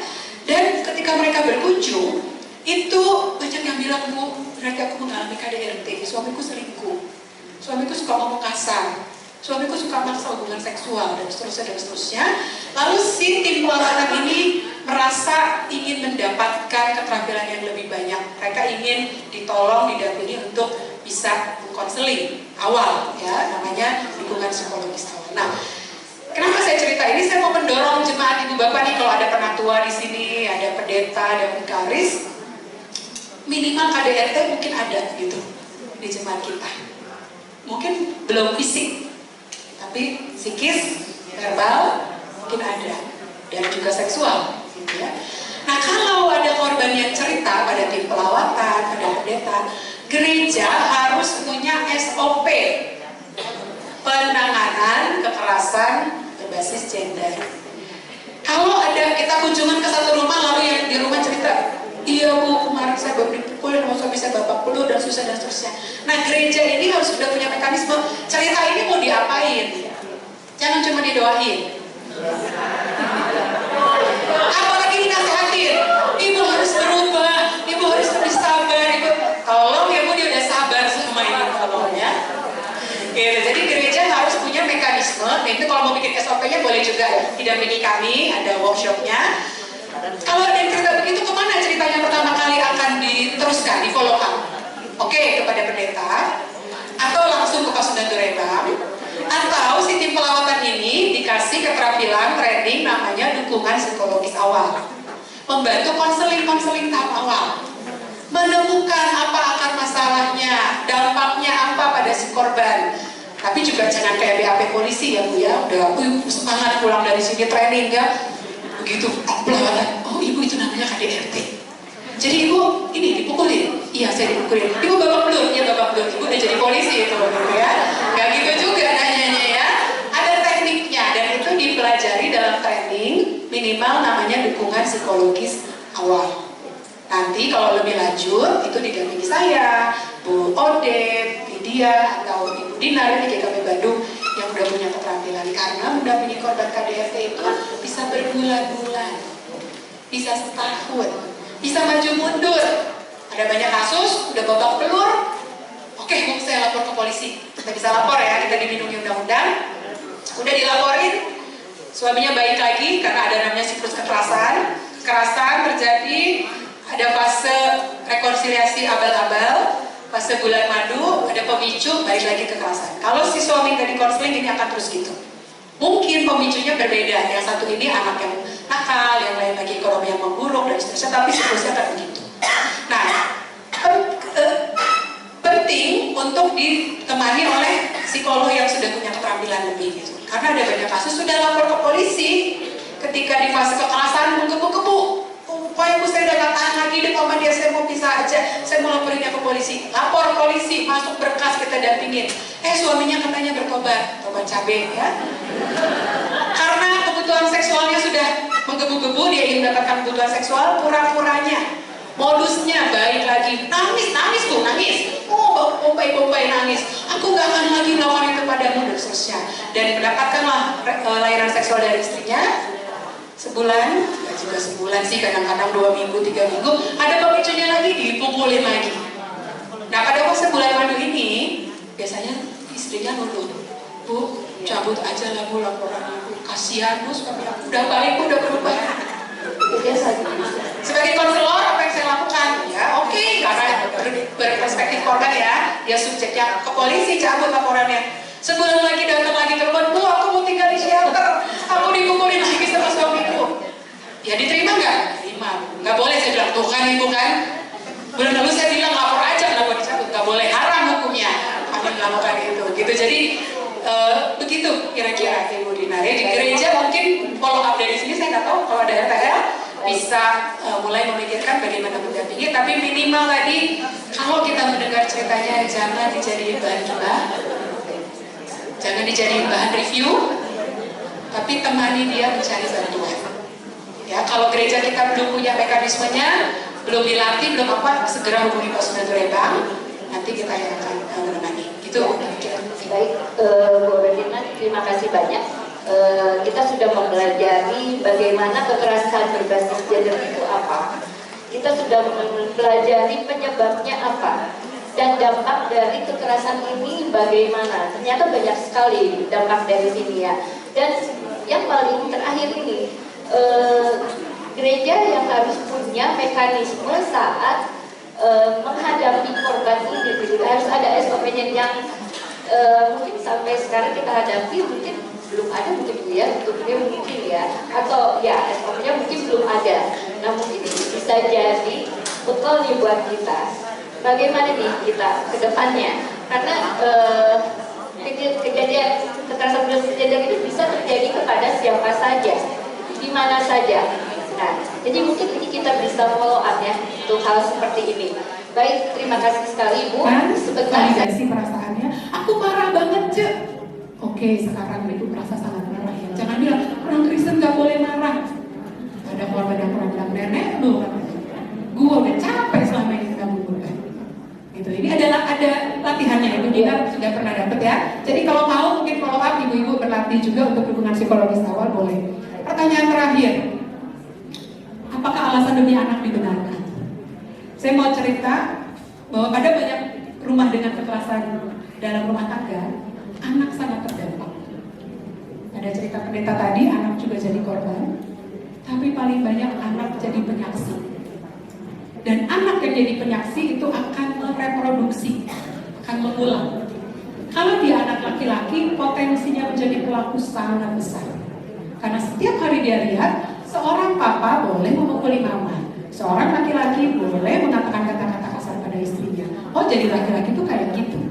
Dan itu akan terinternalisasi, masuk ke dalam kepalanya, meresap, dan dia akan tumbuh jadi laki-laki yang toksik juga. Sebaliknya, anak perempuan dalam keluarga dengan KDRT, dia potensinya sangat besar menjadi korban. Setiap pacaran, pasti pacarannya sama laki-laki yang toksik gitu. Karena di dalam kepalanya terinternalisasi, laki-laki itu kayak gitu. Dia akan menormalisasi kalau pacarnya suka pukul, papaku juga gitu, mamaku kuat kok. Memori masa kecil. Iya, jadi tolong sebaliknya berpikirnya. Jangan saya bertahan demi anak-anak. Ibu harus keluar dari kekerasan itu demi anak-anak. Putuskan lingkarannya. Dan tentu dalam perkawinan ibu akan ditanya, ibu maunya apa? Mau lanjut pernikahannya? Ya kita temenin, suaminya dorong. Karena anggota GKP misalnya tadi sama-sama anggota GKP, kita bisa lewat pendetanya. Kita dampingi pendetanya mendampingi suami ibu. Gitu. Ada yang, Bu aku masih cinta banget sama dia. Kalau dia berhenti aja Bu, aku mau melanjutkan perkawinan ini. Ya dia nggak akan berhenti dengan didoain, nggak akan. Harus didoain sambil dikonseling, gitu ya. Dan untuk pertanyaan kedua tadi di Garut ada UPTD PPA. Saya nggak tahu apakah bagus atau enggak ya. Unit pelaksana teknis daerah, perlindungan dan pemberdayaan anak dan perempuan. Ibu bisa kontak UPTD PPA, kasih tahu situasinya di situ dan mungkin merancang program bersama dengan UPTD PPA. Dan kalau misalnya UPTD PPA belum respon, Ibu boleh hubungi Posyandu Rebang. Kami di bulan November itu ada kampanye edukasi publik, tapi kalau dirasa Bu nunggu November kelamaan, mau lebih cepat boleh dibicarakan dengan kami supaya kita bisa atur satu program bersama-sama mungkin memberikan edukasi. Dan kendala biasanya korban nggak mau cerita, nggak mau cari bantuan adalah kendala agama. Jadi dalam edukasi publik biasanya juga secara teologis kita bicara. Kalau itu lintas agama, kami punya banyak teman, ustadz, nyai yang bisa membantu memberi edukasi gitu. Karena banyak korban dan merasa dia korban. Seperti tadi ya, dalam masyarakat kita istri itu harus tunduk sama suaminya. Padahal nggak bisa gitu. Suami saya manusia, saya manusia. Orang tuanya mengeluarkan biaya banyak untuk menyekolahkan dia, orang tua saya mengeluarkan biaya banyak untuk menyekolahkan saya. Lalu tiba-tiba masuk dalam perkawinan saya jadi babu dia. Tolong terima kasih ya, tidak. Pernikahan adalah partnership, partner. Saya selalu bilang, orang yang menikah sama seperti orang yang mau membangun perusahaan. Dia bawa saham 100%, saya bawa saham 100%. Posisi saya dan dia setara. Tugasnya bisa beda, bisa banget, itu bisa diatur. Yang jadi kodrat perempuan cuma 3, apa itu Ibu? Melahirkan, hamil, melahirkan, menyusui, itu doang. Karena kita yang punya alatnya, suami kita nggak punya. Ya. Suami kita nyumbangnya sperma doang, gitu ya. Ini udah punya nyumbang sperma doang, sombong gitu ya. Nah Bu, ini kita ini cuma 3 kodratnya. Yang lain itu pembagian tugas. Nyuci itu kerjaan manusia. Masak itu kerjaan manusia. Itu keterampilan hidup yang bisa dilatih. Jadi kalau ibu punya anak laki-laki belum pernah diajarin masak, bertobatlah. Ajari dia masak. Ibu-ibu punya anak laki-laki belum pernah diajarin cara cuci piring, bertobatlah. Ajari dia cara cuci piring. Belum bisa nyuci pakai dalamnya sendiri, ajari. Karena kalau dia punya istri, itu bukan tugas istrinya. Itu tugas dia. Itu keterampilan hidup sebagai seorang manusia gitu ya. Kira-kira gitu Bu, mudah-mudahan udah terbaca, terjawab semua ya. Kita sudah catat semua. Oke, siap. Baik, waktu kita sudah habis. Untuk ibu-ibu tadi, Cik Indri, Cik Eni, Ibu Lina, apa sudah terjawab semuanya? Sudah? Baik, terima kasih. Untuk ibu-ibu tadi 3 yang memberikan pertanyaan, silakan ke depan.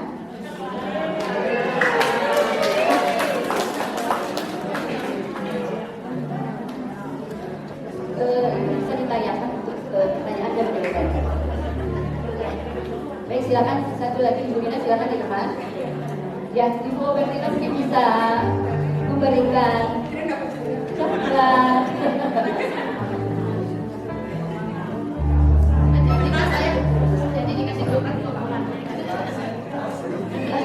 Berarti Bapak yang langsung sekarang ya.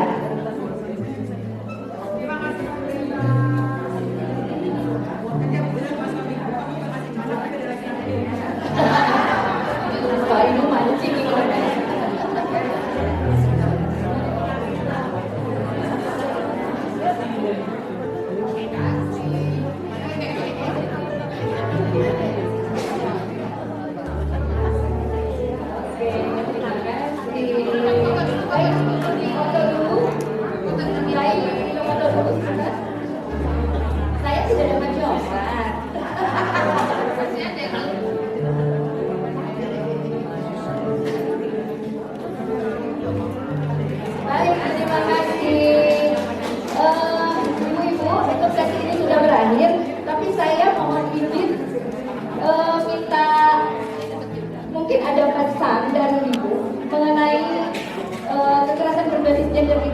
Mungkin ada prakata atau apa Bu? Baik, Ibu boleh bantu ditayangkan slide terakhir.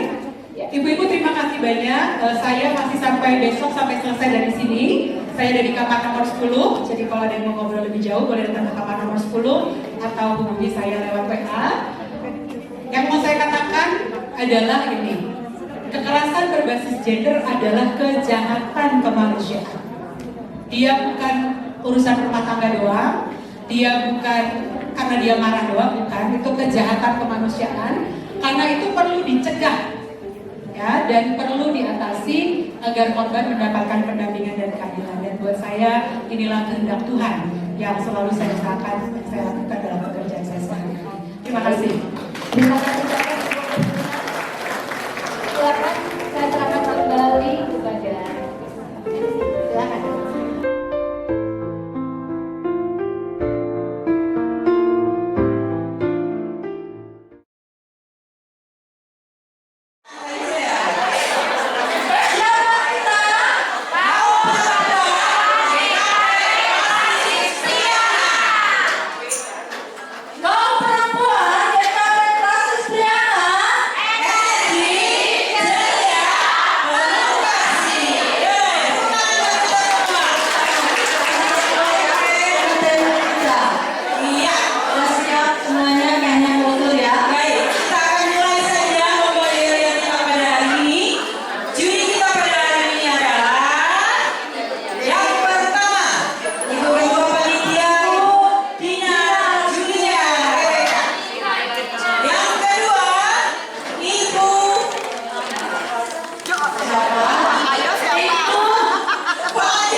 Bandung juga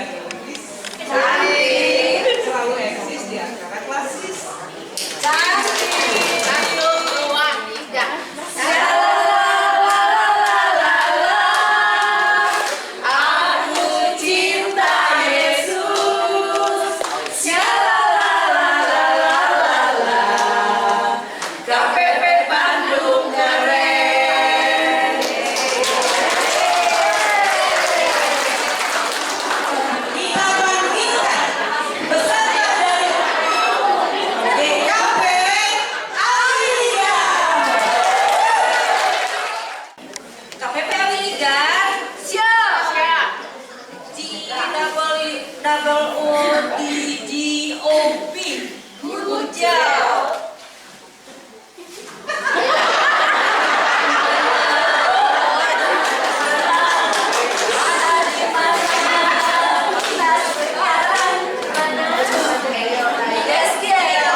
kita lanjutkan dengan oh bukan ya, GKP Garut.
Komisi KPP Jemaat Kalaksanaan kecil dan terkecil, tetapi kami tetap semangat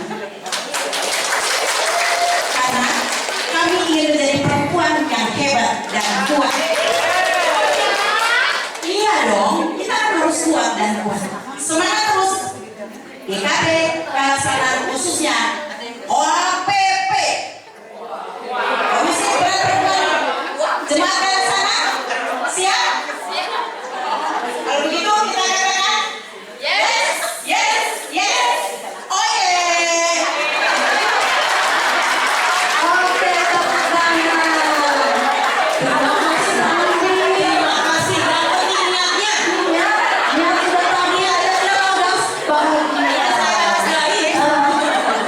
Oke.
PKB.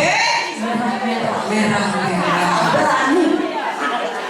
Tasik. Malaya. Tasik Malaya. Kayaknya yang terakhir ini tadi. Tepuk tangan buat Tasik Malaya.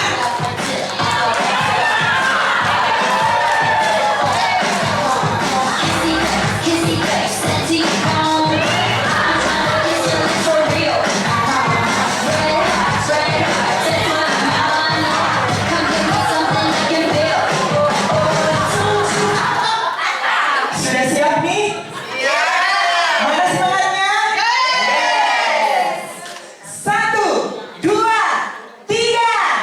KPP, KPP, KPP, KPP. KPP, KPP, Tasik.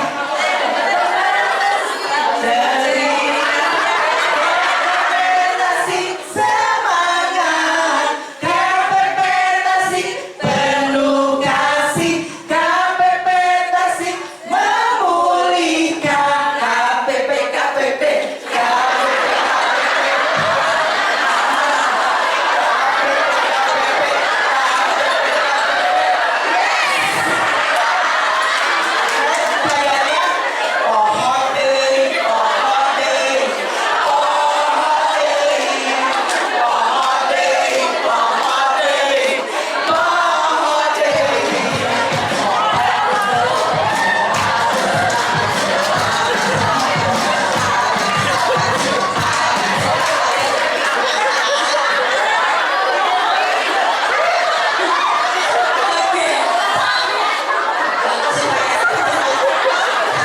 supaya kita cepat tidur. Satu lagi dari GKP Ujung Baru.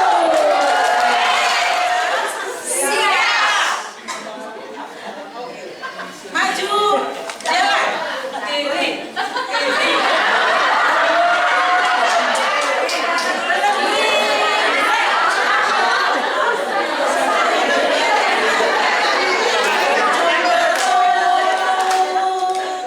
Kita bersaudara. Perempuan klasik.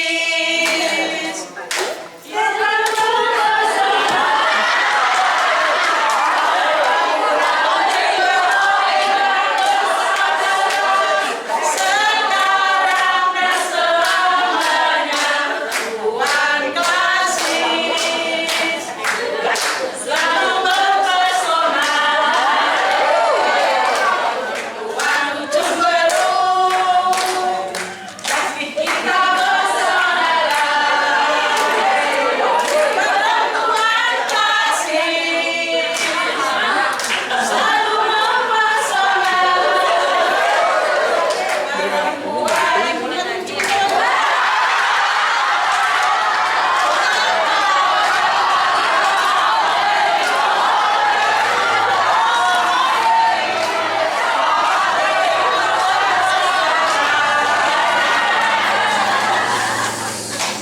Kaum perempuan GKP Klasis Priangan, kita bersaudara dan selalu mempesona yuk.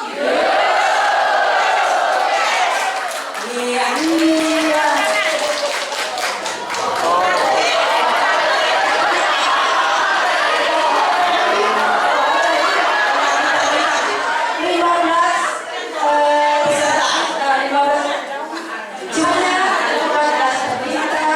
Menunggu hasilnya deg-degan kayak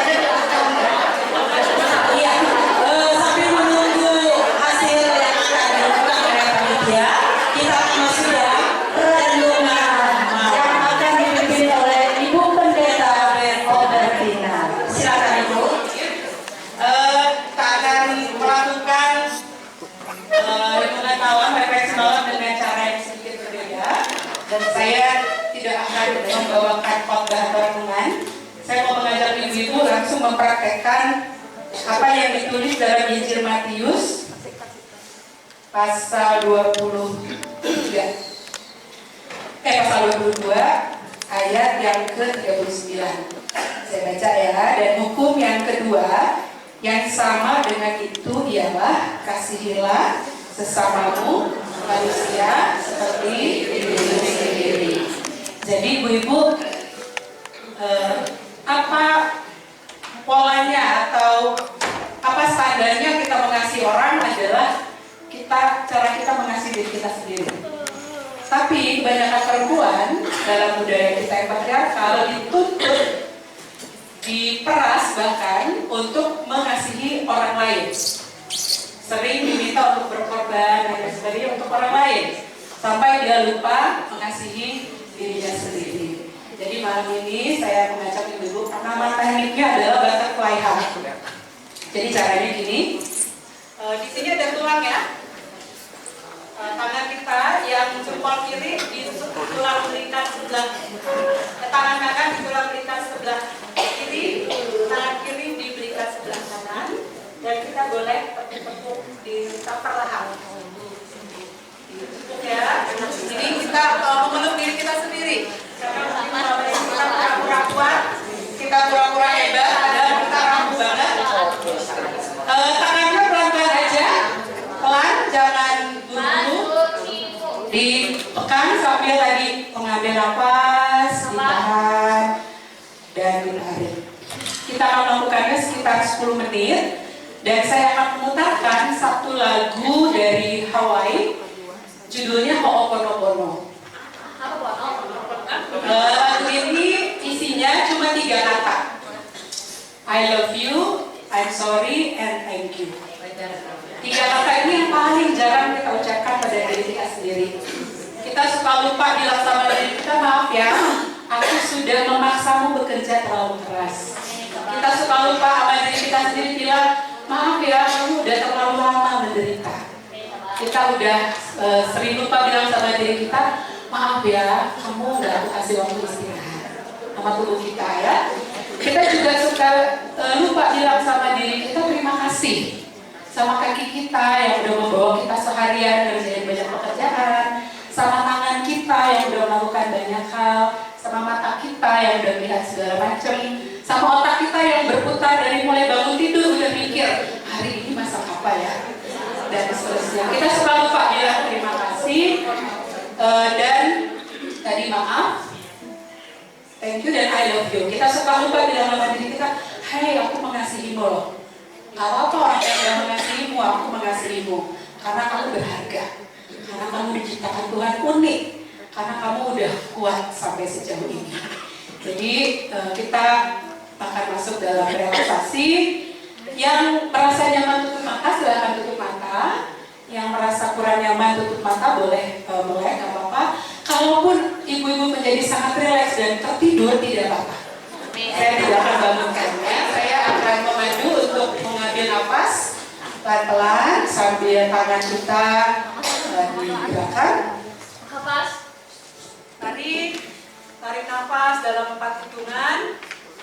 1, 2, 3, 4. Tahan. 1, 2, 3. Hembuskan. 1, 2, 3. Sekali lagi, tarik nafas perlahan.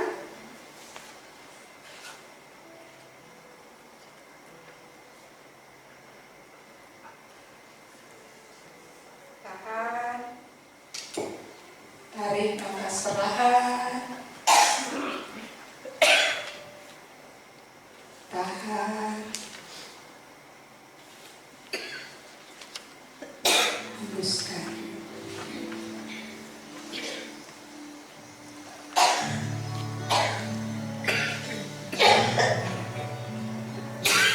Peluk diri kita, bernafaslah secara sadar. Tarik nafas, tarik nafas, tahan, hembuskan.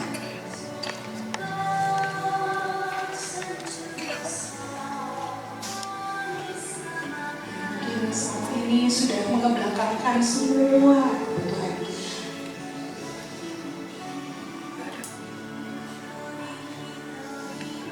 Mungkin tidak mampu menyampaikan pada suami, pada anak-anak apa yang kita butuhkan,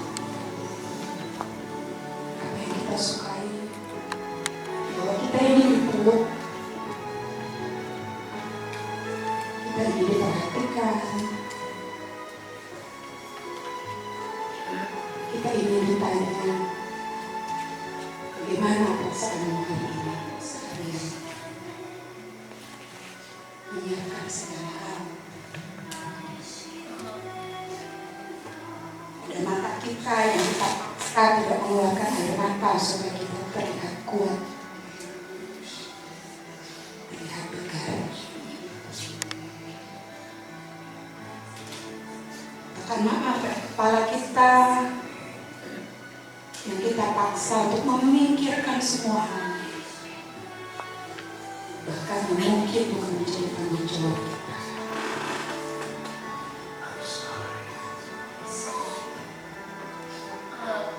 Jadi kita peluk diri kita dan katakan,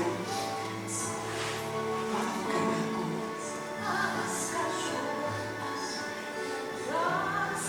Katakan terima kasih. Kau sudah menolongku sepanjang hari.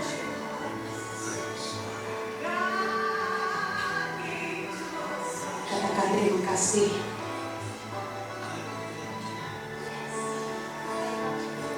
karena sudah kuat sampai hari ini.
Terima kasih untuk hari ini kami boleh berjumpa dengan sahabat-sahabat kami boleh belajar, kami boleh ingatkan untuk mengasihi diri kami sendiri sebagai cara kami mengasihi Tuhan juga.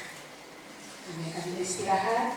Kami percaya sebagaimana Kau melindungi dan memelihara kami di sini, demikian pun Kau melindungi dan memelihara keluarga kami yang kami tinggalkan. Terima kasih untuk sukacita yang boleh kami alami. Terima kasih untuk persahabatan, untuk penguatan yang kami terima dari satu sama lain. Terima kasih untuk sahabat di sebelah kiri kami yang sudah mendoakan kami. Biarlah Engkau yang menyimpan dan menguatkan kami semua. Dalam nama Tuhan Yesus Kristus yang kami percaya, dalam rohnya hadir, menghibur, menguatkan kami seperti seorang saudari yang mendengar keluh kesah kami. Kami berdoa dan mengucap syukur. Amin. Terima kasih. Salam